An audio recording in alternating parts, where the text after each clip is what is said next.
Okay,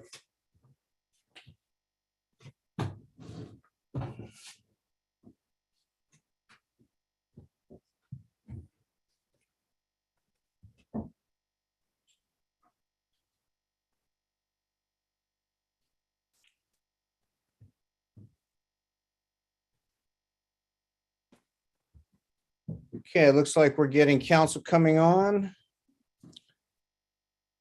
We have our,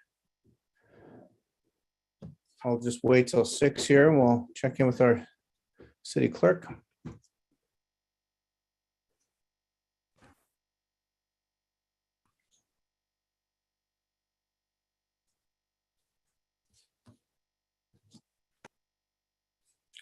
Okay, we're just getting to 6 o'clock. I'll check in with Cindy, our city clerk, and see how you're doing to get rolling here. We're ready. Okay, very good. I'm seeing the council on. I'm seeing our city manager, our city attorney. So we'll get moving here. I want to welcome folks to the City of St. Helena regular city council meeting. This is Tuesday, March 8th, 2022. And Cindy, will you give us some help with the remote instructions, please?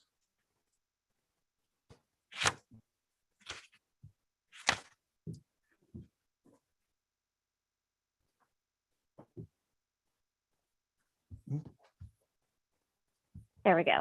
All right. To participate, you would dial 669-900-6833 at the prompt. You'd enter the meeting ID, which is 825-7742-4638, and you would press pound. And during public comment, you would hit *9 to speak. Cindy, can you hear me? There we go. Something happened on when you showed the chart and my screen shifted, but now it's back. So, and then I'm going to read the part about our new on the Spanish language interpretation services for meetings can be scheduled upon request, and to ensure interpreters are available, requests must be made at least 72 hours in advance by calling the office of the city clerk at 707-968-2640 or emailing cityclerk@cityofsthelena.org. So with that, we'll now move to the Pledge of Allegiance. If folks could mute your microphones, place your hand on your heart and follow with me. I pledge allegiance to the flag of the United States of America and to the republic for which it stands, one nation under God, indivisible, with liberty and justice for all. Thank you. And now we'll move to our adoption of the agenda, and I'll look to our city clerk to see if we have any changes to this evening's agenda. There is one change, Mr. Mayor. Item 10.3 on the consent calendar will be removed. Okay, 10.3 is removed. And so with that, I would entertain a motion for adoption of the agenda. So moved. I'll second. Councilmember Hardy? Yes. Oh, that was approved as amended, correct? Yes, the motion is to approve as amended. Councilmember Chateau? Yes. Paul? Yes. Vice Mayor Doring? Yes. Mayor Ellsworth? Yes. And we'll move to our roll call. Mayor Ellsworth? Here. Vice Mayor Doring? Here. Councilmember Chateau? Here.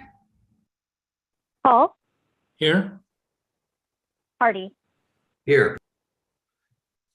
Thank you. And we'll move to our public forum where members of the public are entitled to speak on matters of municipal concern not on the agenda.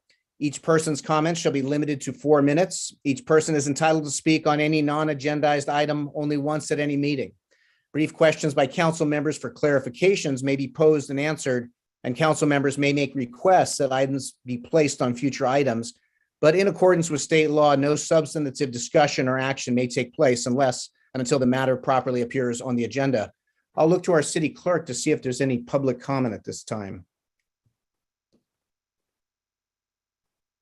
There is. Amber, I'm going to allow you to speak. You can unmute yourself and address the council. Okay, thanks. Good evening, St. Helena City Council. This is Amber Manfrey, and I'm calling on behalf of Helena Demand she to speak because she's away this week, but I'll run through some comments here real quick. I'd like to start by acknowledging that St. Helena is on Wapo Anasatsi's land here in Napa County. My comments will focus on the climate emergency we're currently in, with a summary of points from the most recent IPCC report, and then I'll talk about actions you can take to show that your city takes the climate crisis seriously.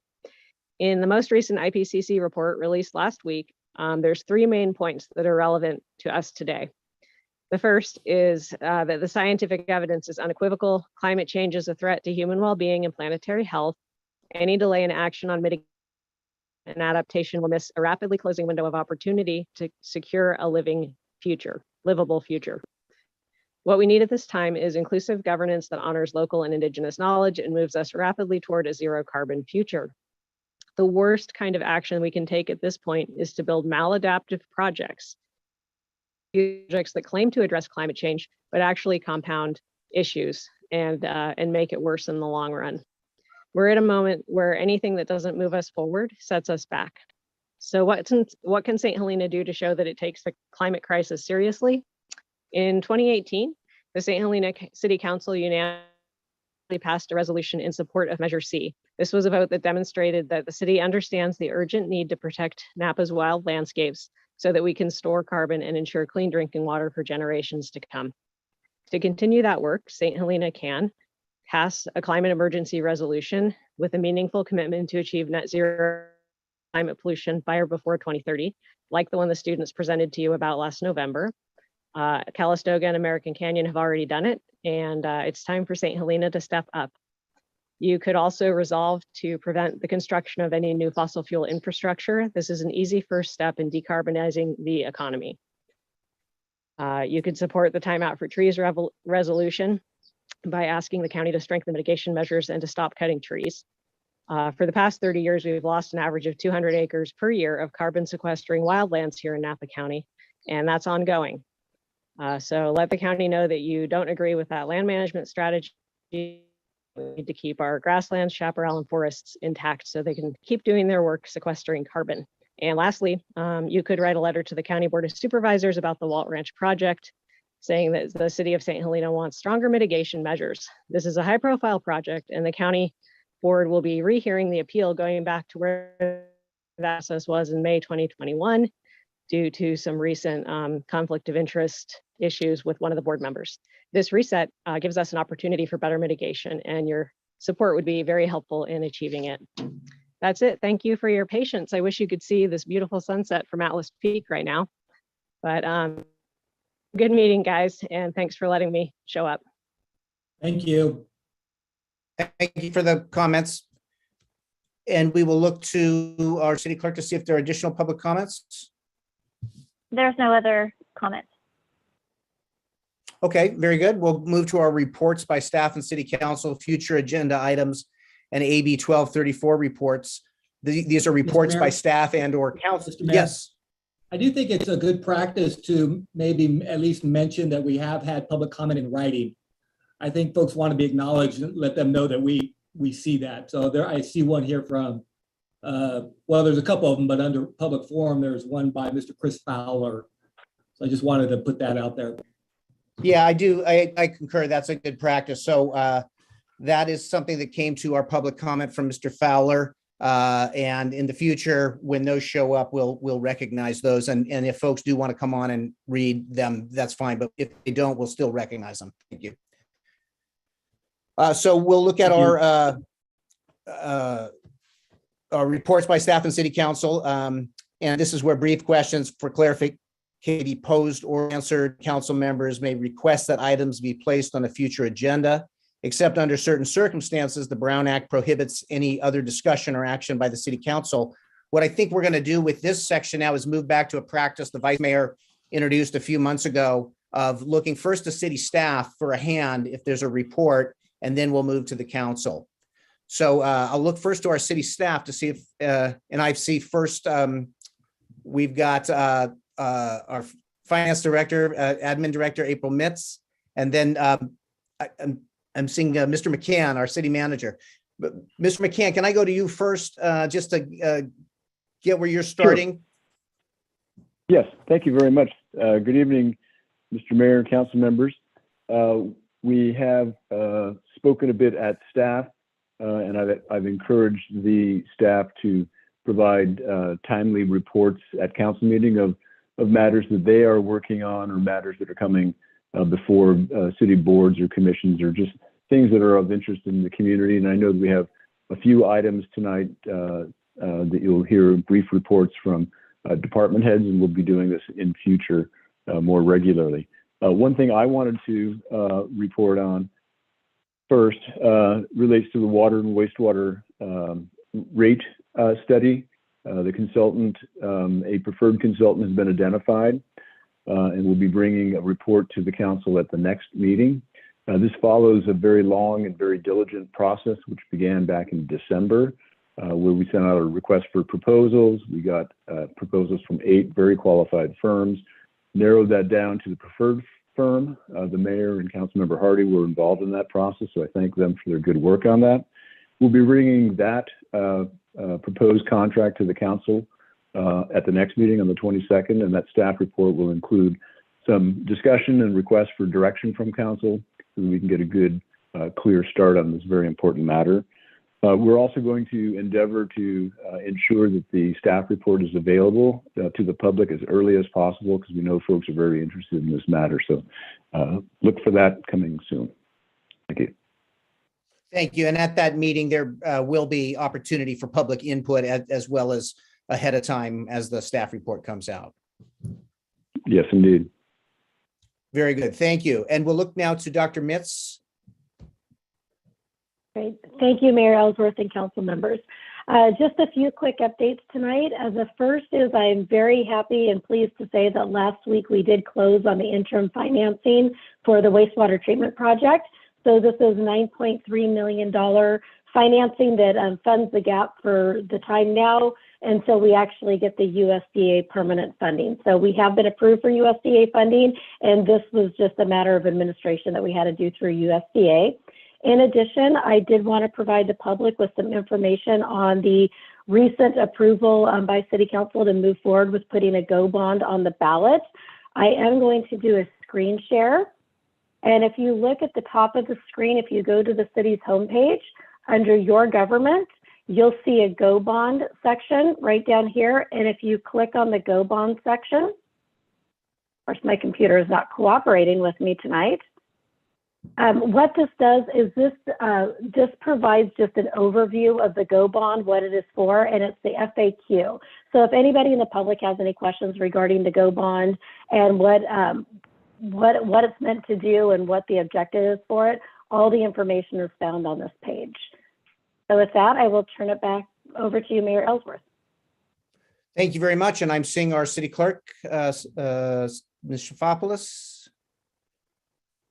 So I just wanted to give the community and council a reminder that at the September 28th City Council meeting, it was a consensus that we remain in a virtual environment for all meetings. Just to give you an update on the St. Helena School Board Boardroom, they are going to lift the requirement to be wearing a face mask on March 14th, and they are just going to go to strongly recommend wearing a mask indoors. And so when the time comes that we are going to go back into an in-person meeting, I would need at least a 1 to 2 month lead time to get us set up. We have some AV issues in the boardroom. So that's my update. Thank you. And I do want to circle back quickly on the wastewater treatment plant financing, Dr. Mitz. I just want to thank you for bringing that forward and giving us that update to hear that that's moving forward. I had that note here, so thank you. And then thank you for the update on where we are with the mask protocol. And so you would need the 1 to 2, Cindy, the 1 to 2 month sort of lead time when we decide to do a transition. That is correct. Okay, so we will keep that in mind as we move forward and continue to this with that discussion. And so I'm looking, Ms. DeRosa, from our planning. Yes, can you hear me okay? Yes. Okay, great. I do have a couple items. The first would be that at the next meeting on March 22nd, staff will be bringing the timeshare ordinance to the City Council.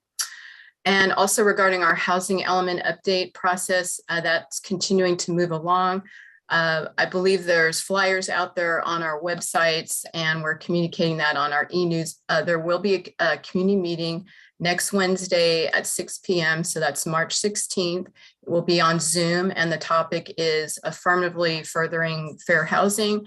That is a new component of the state law. And essentially what that is about is promoting integration and reducing segregation, just for your information. And then related to the draft housing opportunity sites that we recently discussed, we're in the process of updating that, and we will be bringing feedback from the community and the Planning Commission, the council, and wrapping that into the public review document that we're anticipating to release in May. And then my last update is I will be releasing an update on the zoning code, a memo to the Planning Commission City Council this week. And that's it for me. Thank you very much. And I'm seeing Ms. Nixon, our Assistant to the City Manager. Yes, good evening, Mayor and City Council members. So I want to report on two items. The first item is an update on the Napa Valley College tenant improvements. So staff is working very diligently in wrapping up all of the necessary documents to get this project out to bid. And we're making a lot of progress with that. So there's ongoing efforts, and we're working on that. And then the second update that I would like to provide is that on March 2nd, the Active Transportation and Sustainability Committee and Parks and Recreation Commission held a special joint meeting to talk about Vine Trail alignment preference. This was a highly attended meeting, and I'd like to thank Vice Mayor Doring and Councilmember Hall for they are the council liaisons, and they attended this meeting as well. It is anticipated that the next step for this item is to bring it forward at the March 22nd City Council meeting for council discussion. So a lot of time and effort went into preparing for that meeting, and I'd just like to say thank you to everyone who helped make that meeting happen. So thank you, and that is my report. Thank you very much. And I'm seeing Mr. Rincon, our Director of Public Works. Yes, good evening, Mayor, council members.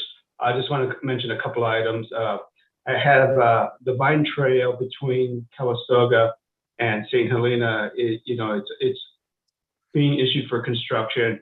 There was a major construction shortfall in terms of the amount of funding. And so NVTA, of course, requested that we forego our OBAG 2 funding. Basically, I've asked NVTA to come before the council at your next meeting to explain what had happened for that bid process and what's the process going forward for restoring our funding.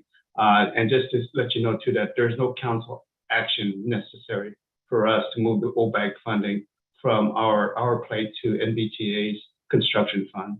So that's just a minor update there. And again, Kate Miller will be providing an update next meeting. And then the Rutherford pump station. Good news is that the city of Napa has changed their source to Jameson, so we are now able to move water through our Rutherford pump station with the existing high head pump that we have down there. And so that we are moving water once again from the Rutherford intertie with Napa. So that's just a brief update of what's happening on the operations side. I'll be pleased to take any questions offline, or if you want to discuss this further, please let me know. But that's the end of my report. Thank you very much for the update. So we'll move now to council, and I'll look to council to see if anybody has any input or updates at this point. And I'm seeing Councilmember Hall.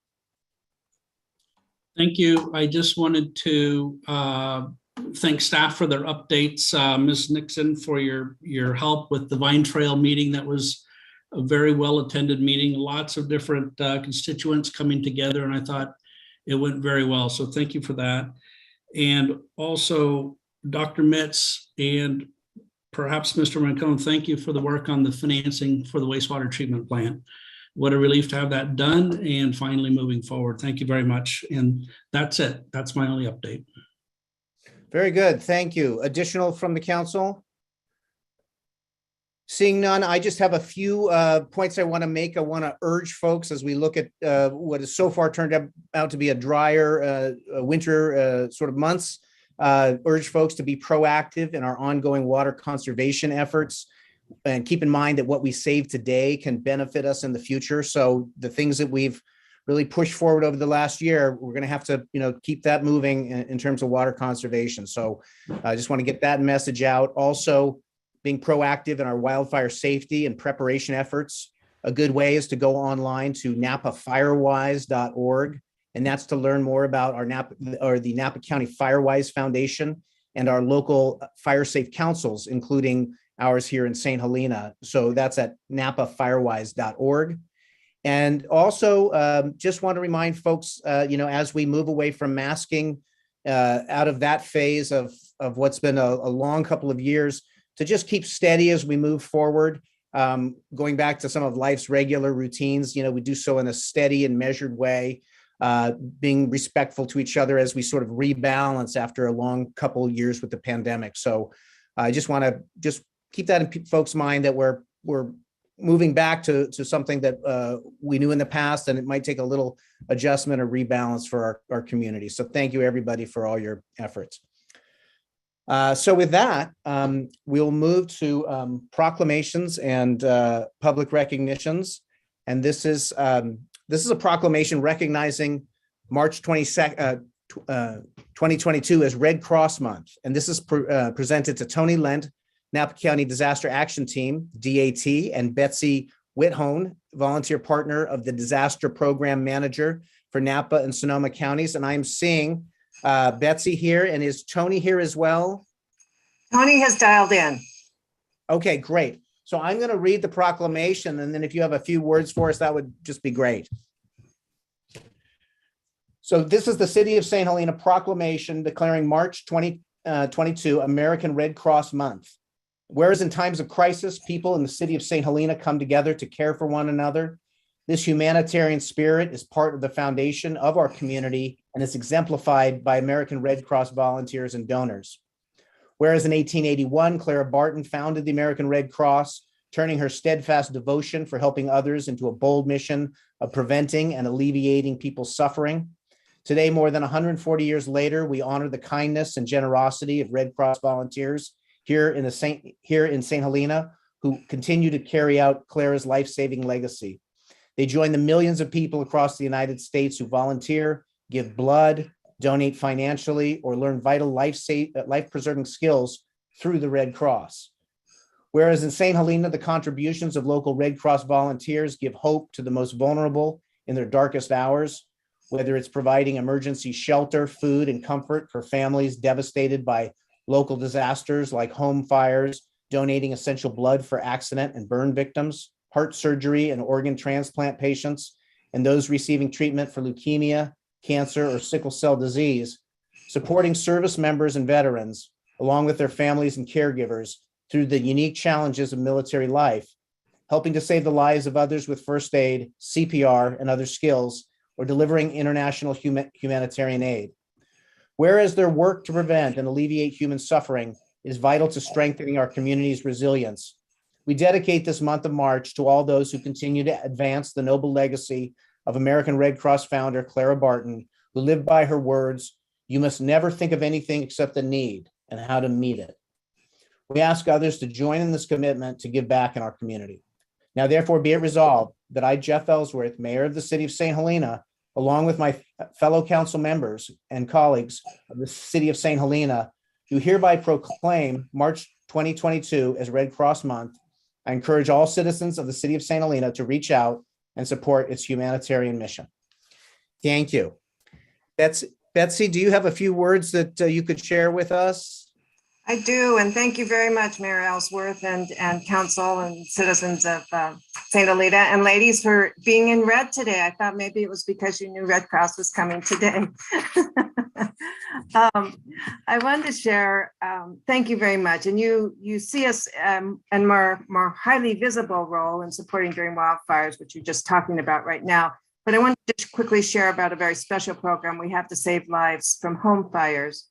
These are the disasters that you may not know that we respond to the most, are these single and multifamily fires.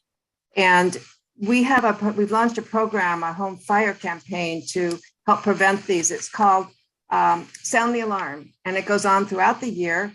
And there are events in high-risk neighborhoods to install free smoke alarms, and then help families create home fire escape plans. And so as you may know, if a fire occurs, Red Cross is often the first ones on scene that after the fire department's there, they call us to help these folks. So this year, our signature Sound the Alarm event is rallying lots of folks. We focus on it in May, and these services are free and available to people in need. So we are looking for as many volunteers as we can get to help us do this. We have partnered in the past with one or two of the local fire departments, but community members, it's a fun day to go out. You meet folks. If you know communities that are high risk or neighborhoods where folks could use this, it really does save lives. And so we're out there in the community. We'll teach you how to educate and install these alarms. It's a great program, and I'd like to send you some information afterwards. And just once again, thank you very much. And it's an honor to be able to support all of you in St. Helena. So thank you very much again. Thank you, Thank you, Betsy. Thank you for being here. Okay, we'll move on now. We'll move to our staff briefing, seeing none, and our youth representative briefing, seeing none this evening, but seeing this will be an ongoing item here is good to see. We'll move to our consent calendar. I'll read through the consent numbers. If there's an item that wants to be pulled, folks from the council can put a hand up, or we'll look to the public as well. We know that item 10.3 is not going to be heard, or it's not going to be on this list. So we'll start with 10.1, 10.2, 10.4. I'm seeing Vice Mayor Doring to pull 10.4. And No, I'm sorry. 10.2, sorry. 10.2. And then we'll move to 10.5. And so with that, I would entertain a motion to pass on 10.1, 10.4, and 10.5, and then we'll circle back to 10.2. I'll move. Second.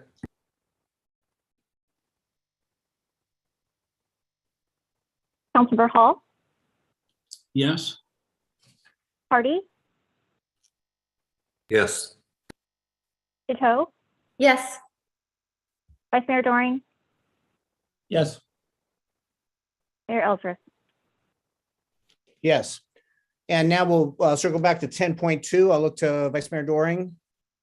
Well, I don't have any current objections to 10.2 and adopting this, but I do think it's about time that we had a discussion about getting back into in-person meetings. And as I understand it, there may be a 1 month, a 2 month lead time necessary to get back into the school district's auditorium meeting facilities.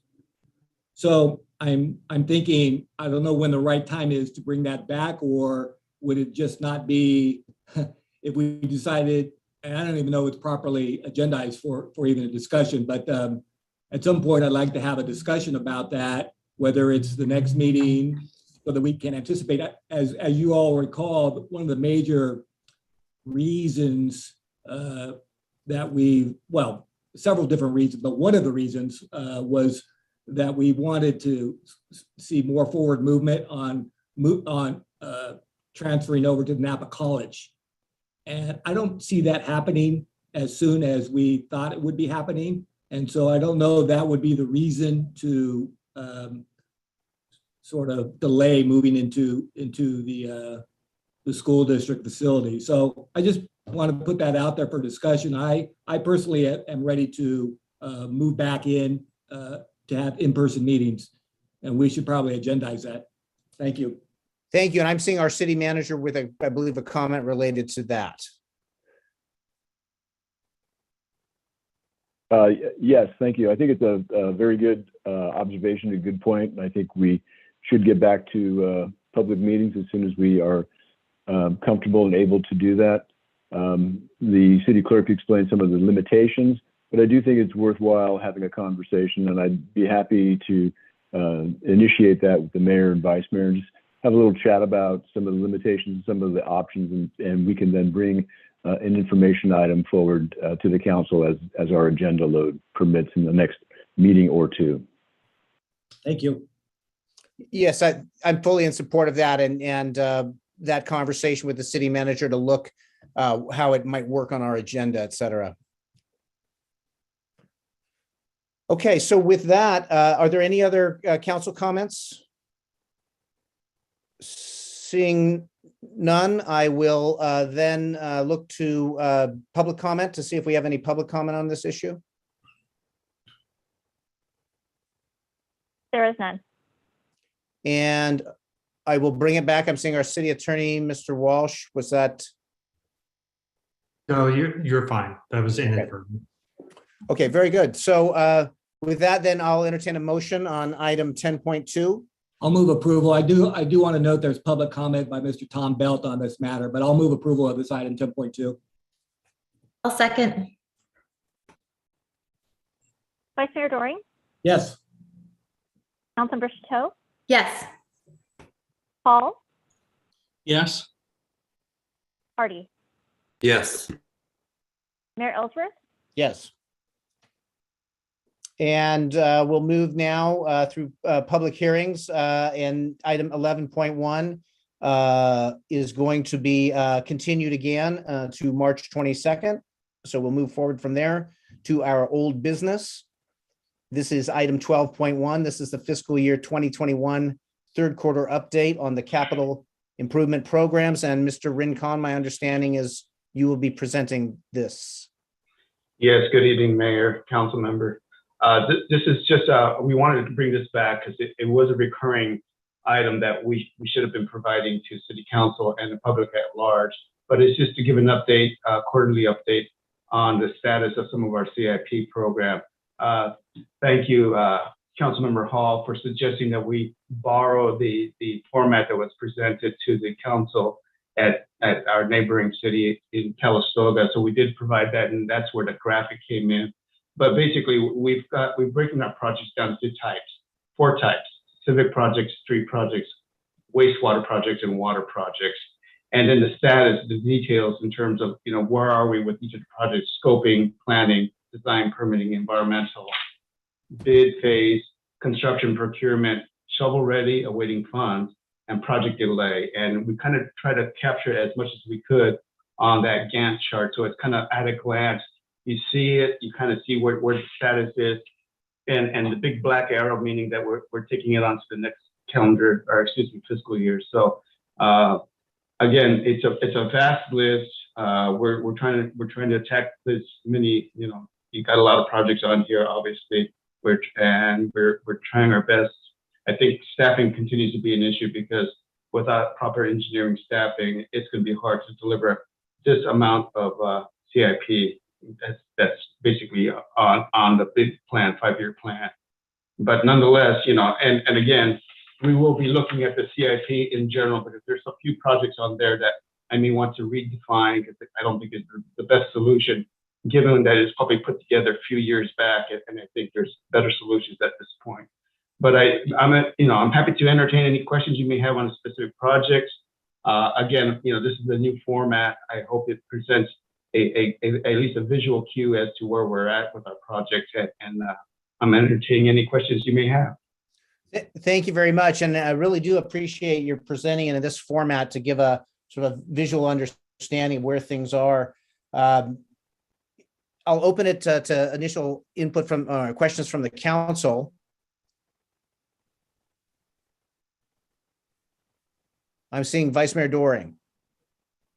Thank you, Mr. Rincon. I'm not sure what your plan is to communicate with the city council and our residents regarding the sort of status of the wastewater treatment plant upgrade, I would ask if it wouldn't be too much to maybe think about every couple of months having a report on that to the council so that we can exercise oversight and make sure that we are staying ahead of any issues that arise. I think that would be helpful for us in the community.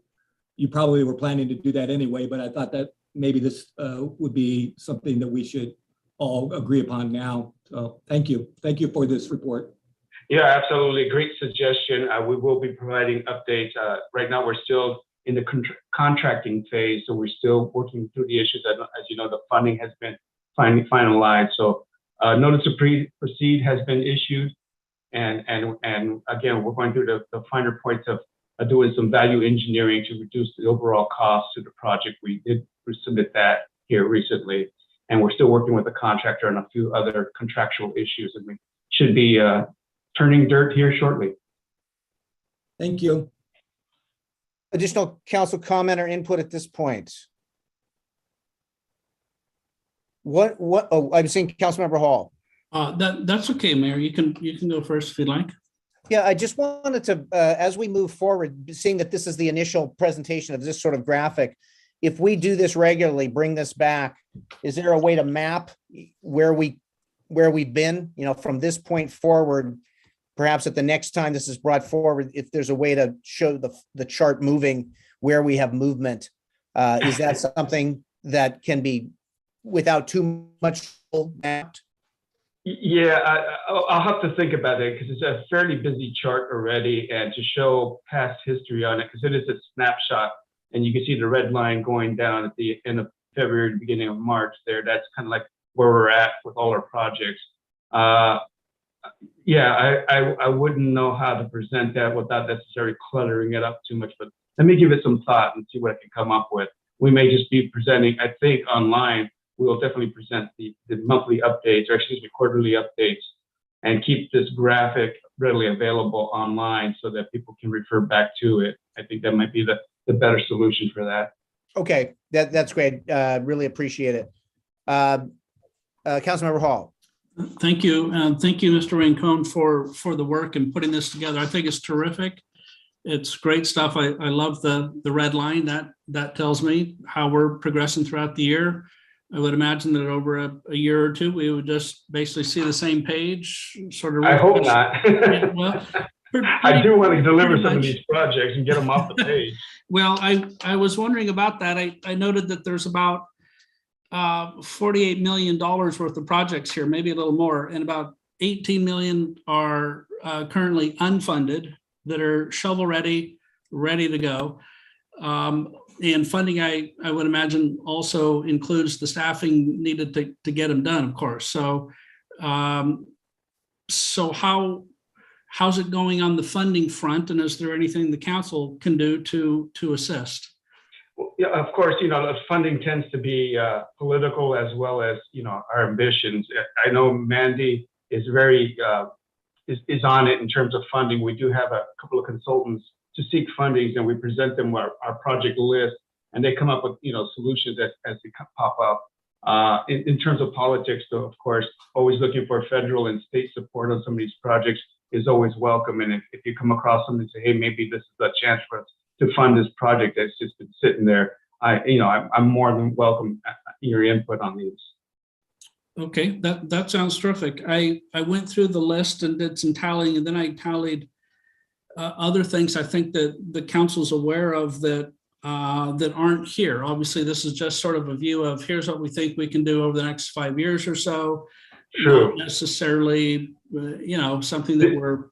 This is strictly the CIP. Right. It doesn't cover the ongoing maintenance projects that we have, and there's quite a few deferred maintenance items that are just as large or just as much as need for those. So I don't want you to think that this is the entire list. Plus, we have a fairly large 5-year CIP that some of these projects are still deferred, and so they're not on this list right now. These are the ones that we're trying to actively fund, pursue, get done. Do you know how big the list is that's not presented here? Gosh, yeah, I think when we go through our our budgeting, you'll see a number of projects on the budget that are not captured. They're not considered CIP per se. They're just deferred maintenance that we need to catch up on. I think that'd be a better, view in terms of those projects that are needing to be addressed. Okay, thank you. And I'm wondering on the, I don't know what you would call it, the sort of money wrangling side of things. Would it help if you had more clarity from the council on who was helping to sort of go out and track down dollars for specific projects? In other words, tighten up that link and put together a project for the council, like we have so many other committees in ad hocs where the council tries to provide some assistance somewhere, some clarity. Would such a, infrastructure financing ad hoc, for instance, help your efforts? I think it would be a good forum for discussion on these things. Obviously, there's a lot of, ways that things get funded, and unfortunately, a lot of it's competitive too. So we're up against, the Southern California cities, the Northern California cities are better financed and better staffed to address, financial needs for each of their projects. And so sometimes we hope things are issued in block grants, but that's not always the case. They're just, so by all means, I welcome like maybe a quarterly meeting to kind of talk about financing. I know Mandy has her plate quite full with just, addressing regular financing for the city, but, she's doing a great job keeping us alert on, what kind of funding is available, and doing a good job in terms of federal funding that comes through FEMA as well. Okay, well, would it make sense for the council at some point, maybe our next meeting, if possible, to agendize the creation of, I guess we can only do two of us at a time, but two of us to sort of take that offline as a subcommittee, and then perhaps Mr. Rincon, with your quarterly updates and producing this report, there's a pre-meeting with that group to provide an update on here's grant monies we found, here's our understanding of what might be floating around out there, here's what we've been able to get our hands on, we're in line for this, we're never going to get that, whatever it is, and that could be part of the same update. Yeah, no, that's an excellent suggestion. It helps me focus too on the financial side, because right now I'm looking at the project in terms of engineering and engineered solutions, but the financing is such a big part, and so many of our projects are delayed because of lack of funding. Okay, that sounds good. So I would put it to the council. I guess we need at least one other, I guess, to add it to a future agenda. Councilmember Hall, if you don't mind, I'm seeing the city manager and the finance director with hands up that may inform this conversation, if that's okay. Thank you. Super. Thank you, Mark. A very good report, and I appreciate the comments from everyone, particularly you, Councilmember Hall.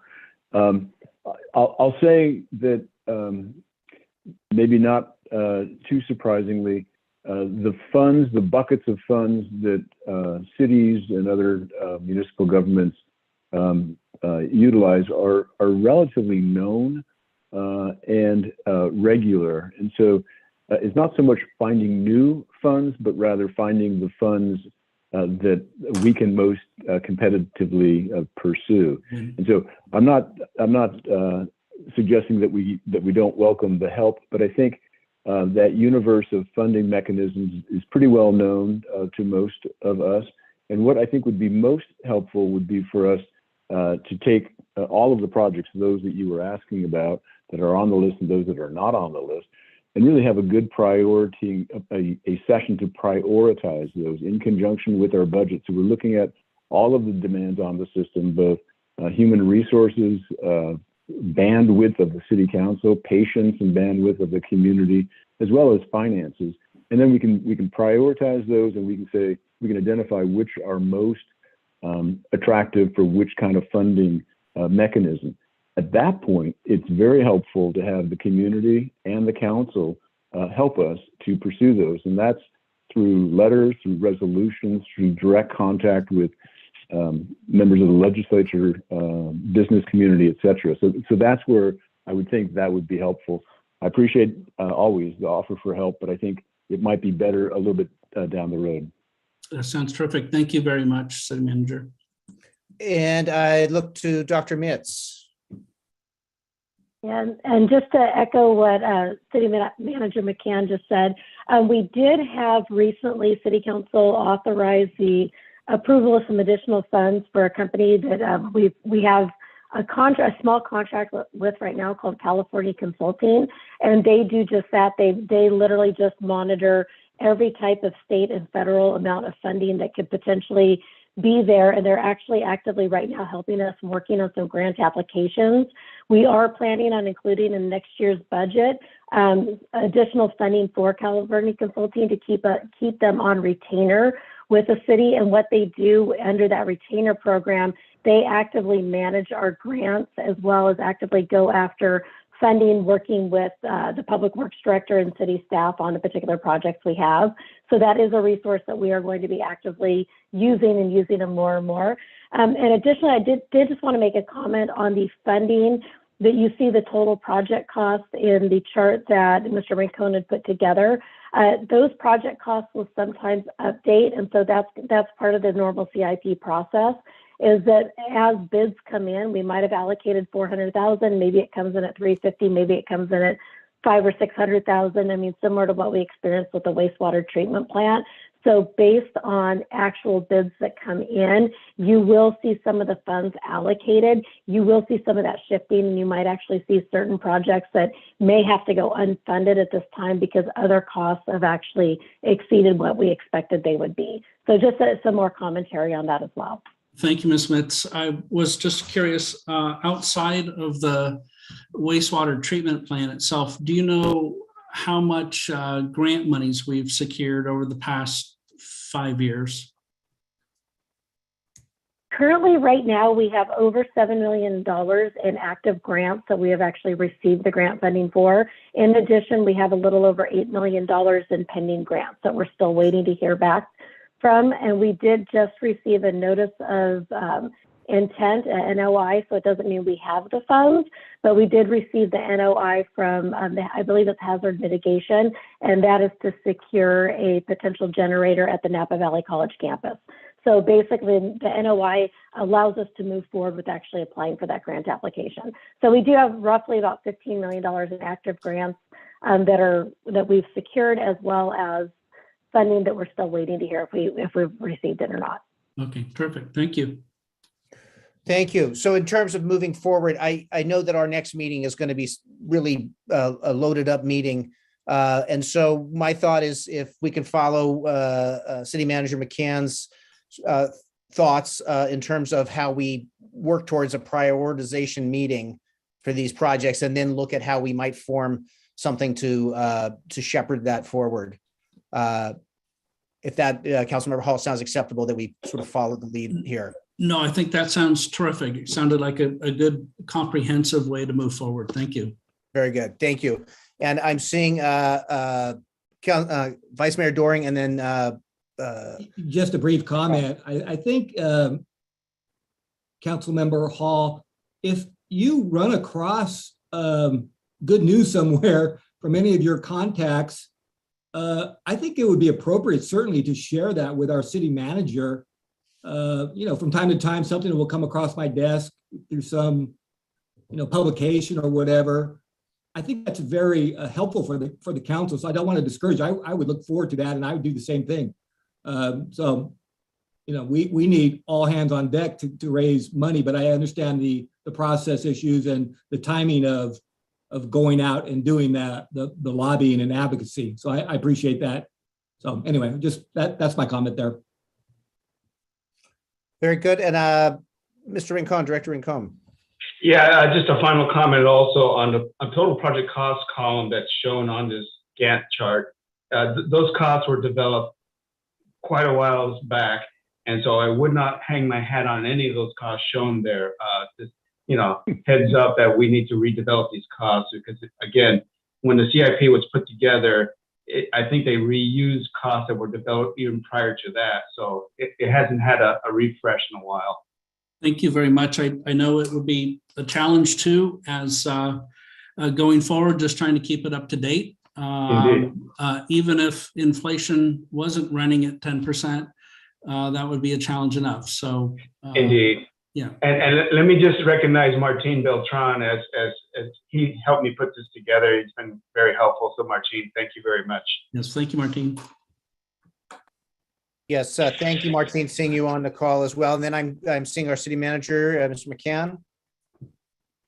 Yes, thank you. Just two quick things. One, I concur with Mr. Doring.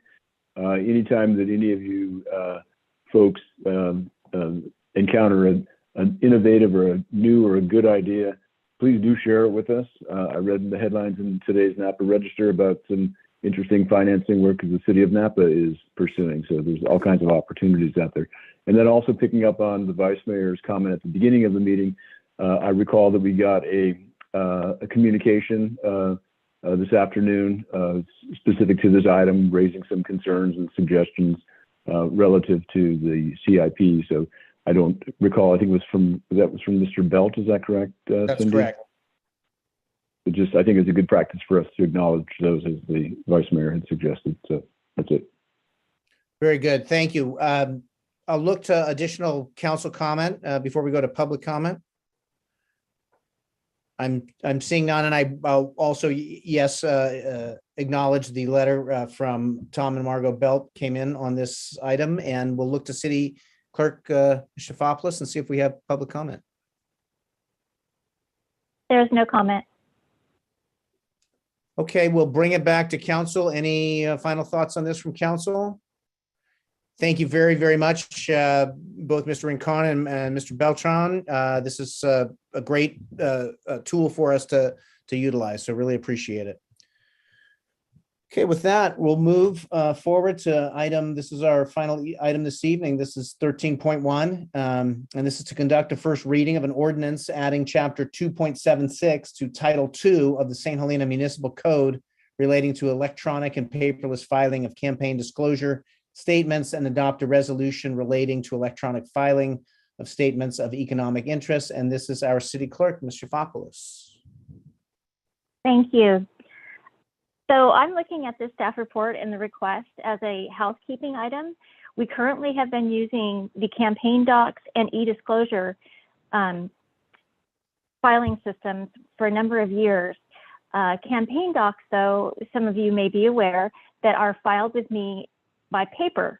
If we start the process of conducting the first reading and then finally adopting the ordinance, then all campaign filings would be done through the system, which would be helpful for me and the committees. So, and for e-disclosure, for statement of economic interest, Form 700, everybody has already been using the system and filing electronically. So basically what this is doing is memorializing the fact that we are going to be you're e-filing all of the reports. So staff is requesting that the City Council will conduct the first reading, approve the first reading by title only, and waive further reading of an ordinance adding chapter 2.76 to title 2 of the St. Helena Municipal Code relating to electronic paperless filing of campaign disclosures statements, and adopt a resolution relating to electronic filing of the 700 forms. And I'm here if you have any questions. I'm seeing Councilmember Hall. Thank you, Ms. Zafopoulos. Thank you. Gosh, it's a long day already. This says no fiscal impact. Might this save some money in staff time? Will it help? Well, I think it's going to save on postage. It'll save on staff time for me to upload the report. Yeah, thank you. Very good. Any additional council comment? I will then move to our public comment. See if we have public comment. There's none. Very good. We'll bring it back. This seems like a good logical step in streamlining and updating. I'm seeing Councilmember Chateau. Yes, thank you. I'll move approval of the recommended action. I'll second. Deferred. Councilmember Chateau? Yes. Paul? Yes. Hardy? Yes. Vice Mayor Doring? Yes. Mayor Ellsworth. Yes. Well, thank you, everybody. That's our Thank you. final item this evening. If there's no additional comment, we'll adjourn to our next meeting and want to just thank everybody, and we'll just keep moving forward in a good balanced way. So appreciate it, everybody. Thank you. Thank Good night. you. Good night.